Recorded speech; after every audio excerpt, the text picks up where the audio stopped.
キャンプあるある。焚き火台って素晴らしい。1996年スノーピークから焚き火台発売。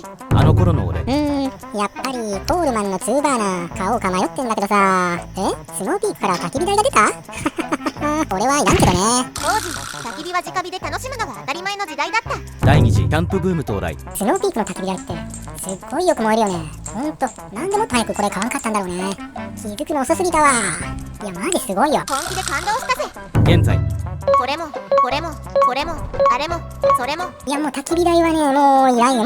もうね買わない絶対に買わないから。もう本当に嫌な。昨日 Amazon から新しい焚き火台が届きました。